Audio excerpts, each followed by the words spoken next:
Hello TM family, welcome back to our channel. தினமும் மனமும் நான் உங்கள் சௌமியா. இன்றைக்கி நம்ம சூப்பராக ஒரு வாங்கி பாத் தான் பார்க்க போகிறோம். வாங்கி பாத் இது கர்நாடகா ஸ்பெஷல். இப்போ நான் ரீசெண்டாக பெங்களூர் போயிட்டு வந்ததுக்கப்புறம் தான் இந்த கர்நாடகா ஸ்பெஷல் வாங்கி பாத் பண்ணி நம்ம டிஎம் ஃபேமிலி காட்டலாமேன்னு ஒரு ஆசை வந்துடுது. ஸோ இன்றைக்கி பண்ண போகிறேன். சூப்பரான இந்த வாங்கி பாத் எப்படி பண்ணுறதுன்ட்டு பார்க்கலாம் வாங்க.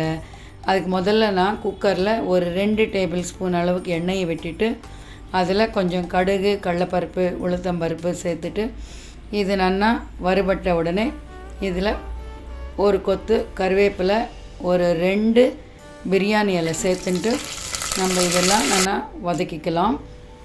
இதுக்கு எல்லாருமே சொல்கிறோம், அந்த அங்கே பெங்களூரில் இருக்கிறவா வாங்கி பாத்துக்கு இந்த வெள்ளை கத்திரிக்காய் தான் நல்லாயிருக்கும், இந்த வயலட் கத்திரிக்காய் டேஸ்ட் வராது அப்படின்ட்டுன்னு வெள்ளை கத்திரிக்காவை நான் ஜலத்தில் உப்பு போட்டு கட் பண்ணி வச்சுருக்கேன். அப்போ தான் நம்மளுக்கு அந்த கத்திரிக்காய் கணராமல் அந்த கசப்பு தன்மை வராமல் இருக்கும். ஸோ நான் ஒரு 1/4 கிலோ கத்திரிக்காய் எடுத்திருக்கேன். அதை எந்த ஷேப்பில் வேணாலும் கட் பண்ணிக்கலாம். நான் இந்த மாதிரி கட் பண்ணியிருக்கேன். நீட்டு வாக்கில் கூட கட் பண்ணிக்கலாம். இப்போ கத்திரிக்காவை ஒரு 2 நிமிஷம் நம்ம இந்த மாதிரி வதக்கிட்டோன்னா, சிம்மில் வச்சிட்டோன்னா நல்லா இது மாதிரி வதங்கிடும். இப்போ இதில் ஒரு 1/4 டீஸ்பூன் அளவுக்கு மஞ்சப்பொடியும், 1 டேபிள் ஸ்பூன் அளவுக்கு மிளகாய்த்தூள். இது வாங்கி பாத் பவுடர், மசாலா பவுடர். இது எப்படி பண்ணணுன்றதை நான் ஒரு ஷார்ட் வீடியோ போட்டிருக்கேன். அந்த லிங்க் டிஸ்கிரிப்ஷன்லேயும் கொடுத்துருக்கேன். ஏன்னா அந்த மசாலா பவுடர் பண்ணுறதும் இந்த வீடியோவில் போட்டால் வீடியோ ரொம்ப லாங் ஆகிடும். ஸோ இந்த மசாலாவும் போட்டு அந்த பச்சை வாசனை போகிற அளவுக்கு வறுபட்ட உடனே ஒரு நெல்லிக்காய் சைஸ் அளவுக்கு புளி கரைச்சலை விட்டுன்ட்டு இப்போ நம்ம இந்த புளி கரைச்சலை ஜலத்தை நல்லா கொதிக்க விடலாம்.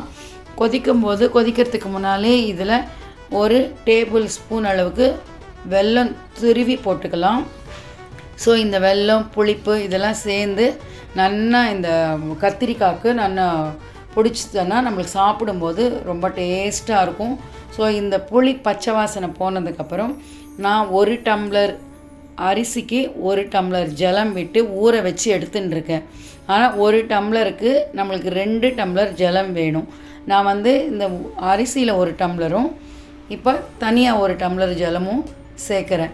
அரிசியில் ஊற விட்ட ஜலம் முதல்ல சேர்த்துட்டு அதுக்கப்புறம் அரிசி இப்படி மேலாக்க போட்டதுக்கப்புறம் நம்ம இதை கலரவே கூடாது.